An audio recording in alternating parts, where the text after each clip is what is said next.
Jake here with my full review of the Bee Barbarian. Now, I'm going to hit on a few things real quick to get at the key points.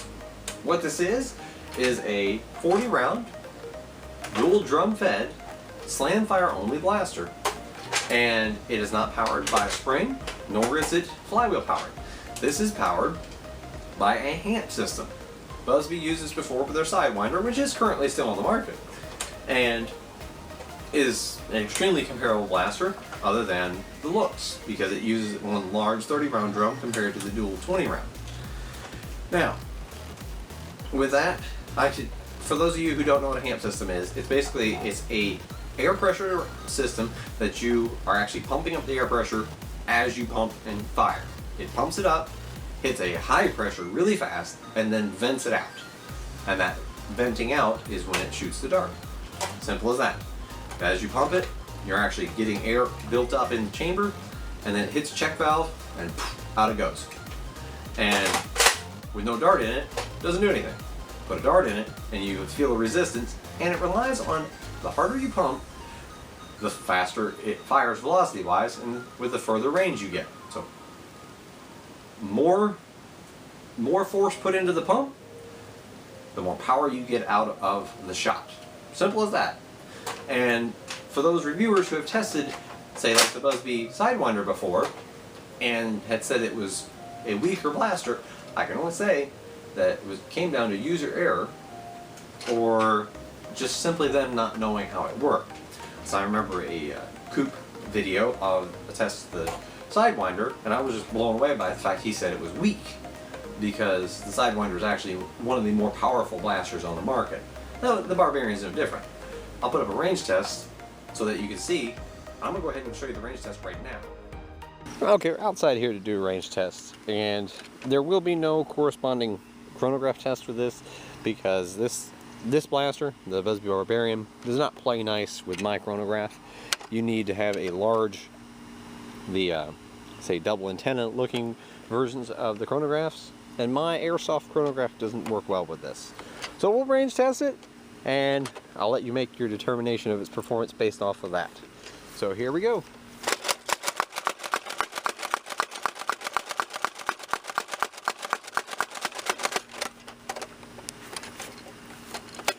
That was 20 darts. Let's go check them.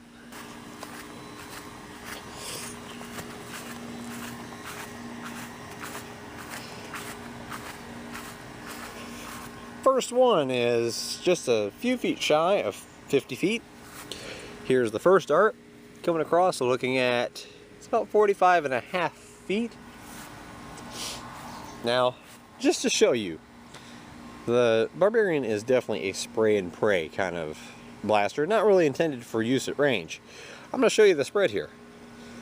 Here's a dart, there's a dart, there's a dart, there's a dart, there's a dart, there's a dart, there's a dart, there's a dart, there's a dart.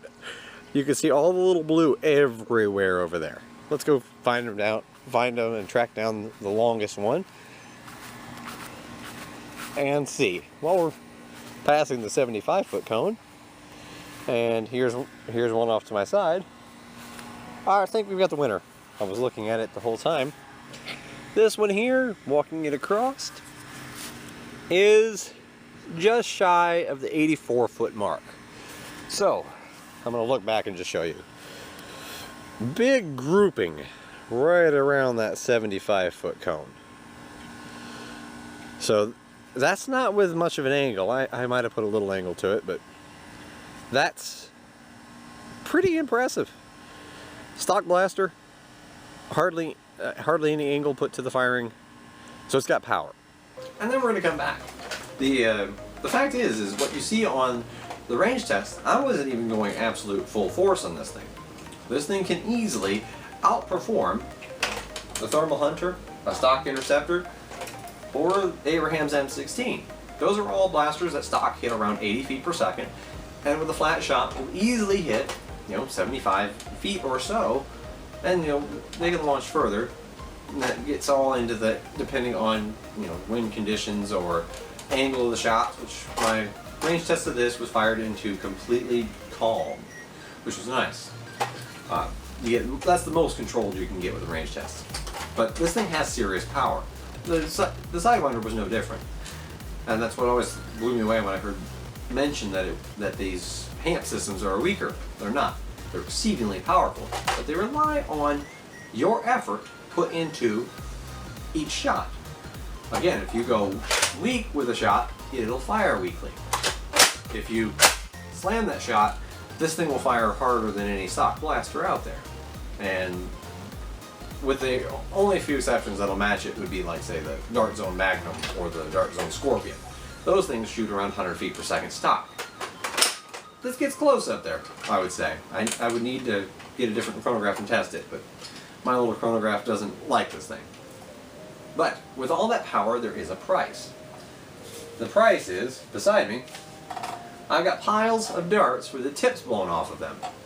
Now, these are the victims of the design of the Barbarian. Now what I mean by that is the Barbarian has a neat cylinder release design. Hit 2 buttons and you can pull the whole thing out for reloading. Makes it very nice. But I'm doing that to show something. Inside here, these darts don't just, I'm going to use one of the blown apart ones, they don't just sit in there like this. You take the dart and you push it down in and you feel it stop. Then you push it further. It sits down in on a nozzle. The nozzle is actually blowing the air inside of the dart tube. And that's how it gets such a good air seal. Part of the effectiveness of the Barbarian and the Sidewinder before it is due to the air seal that it creates in the whole system. Because that air pressure from the HAMP system is coming out very hard and very fast. And that's the key to their power. Well, that good air seal blowing inside of the dart. That's again, it's not due to the fit of the dart on the cylinder or on the barrel of, because this would be like a 40 barrel blaster. It's not key to that like most modern blasters. That actually is shooting a jet of air inside the dart, not around the dart. And that's where the tips get blown off if they're not glued on well. Name brand darts don't have that problem. Busby's own included long distance darts. I've not had one fail, never had a Precise Pro fail, or any of the Elite darts, or even the Raytheon darts are a much better example. They're an aftermarket dart. They don't fail in this. I've had one fail out of a few hundred shots. I've had a few dozen NF strike darts get blown apart. And that's just out of, I only used the NF strikes a couple times in this, and they blew apart all the time.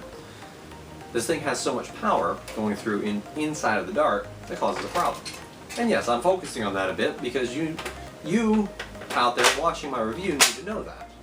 That is something to be warned of. If you use cheap darts, this thing will eat them alive. Use good darts, no problem. You're just going to get very, very good performance out of those good darts. But another issue to point out, the grip. I don't know why Busby did this, because at the exact same time this is released, this is part of their newer redesign lines, and exact same time this was released, you had the Interceptor already out. That grip's much better. Of course, the Thermal Hunter's the same grip. You have this grip back here on Abraham's M16. Much, much better. Fantastic grip. This is, at best, a mediocre grip. At worst, it's pretty bad. Now, for me, it's doable. It's not as bad as I originally thought when I first unboxed it. But it's still one of the downfalls of the blaster. It doesn't need a trigger. The trigger does nothing. You can't pull it. It's just there for looks. So, Busby, if you watch this, get rid of the trigger, reshape the grip to either mimic the Thermal Hunter Interceptor grip, or even better yet, Abraham's M16. I think this is the best grip you make, my personal opinion. That grip should be on. Just put it on everything you've got. But the grip you have on the Thermal Hunter and Interceptor, or even your Zenith pistol. The Zenith pistol has a very nice grip. Any of those would be better than this. So, but compared to my unboxing, which I really went after the grip in my unboxing, it's not as bad as I originally thought. That's kind of grown on me a little. Front grip, very comfy. Very good function. Very few jams, very few issues when using good darts. Again, it comes down to the darts. Using poor darts, jams, misfires, all the time. And I found it's the darts, it's not the blaster. You could put part of the blame on the design and a lot of the blame on the poorly built darts, because a lot of these are just barely glued. So it's throwing them off because of that. But the key points of the benefits of this thing: ridiculous rate of fire, it's easy to fire fast, it's got a lot of power, it does not need modified. You buy these, if you want to use them as a secondary, load 40 darts in it. It doesn't have a sling point. That's the third thing. But I would actually go through and drill either through here or drill through the bottom of the pistol grip, or even throw it through here. You could sling it through there because you don't use the trigger anyway, so you can sling it through there. But throw it on a sling, put it on your side, use it as a backup.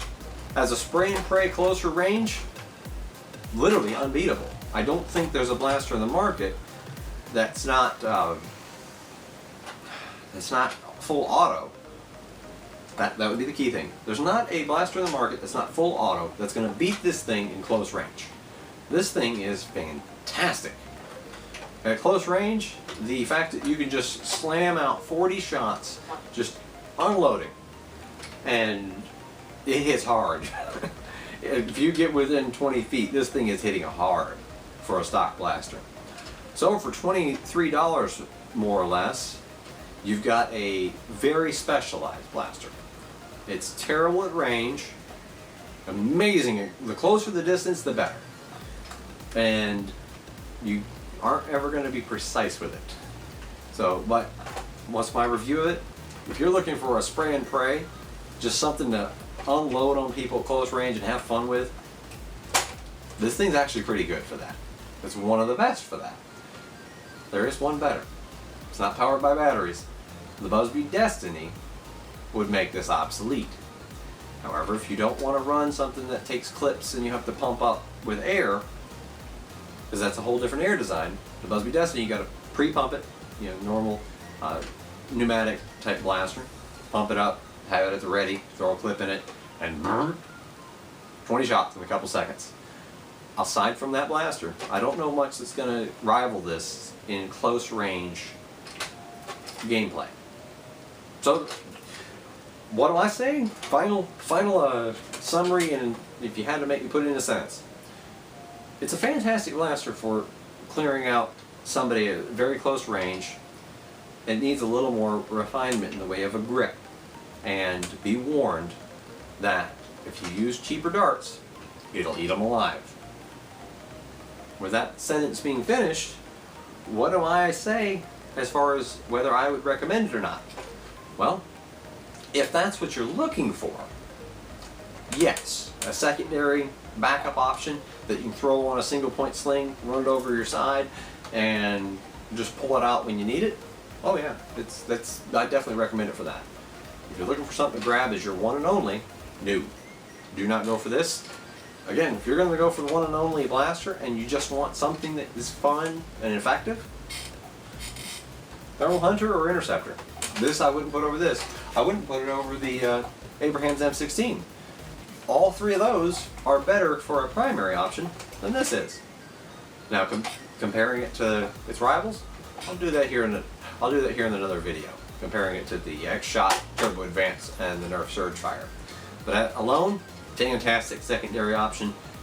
Definitely not worthy as a primary, but a fantastic secondary option.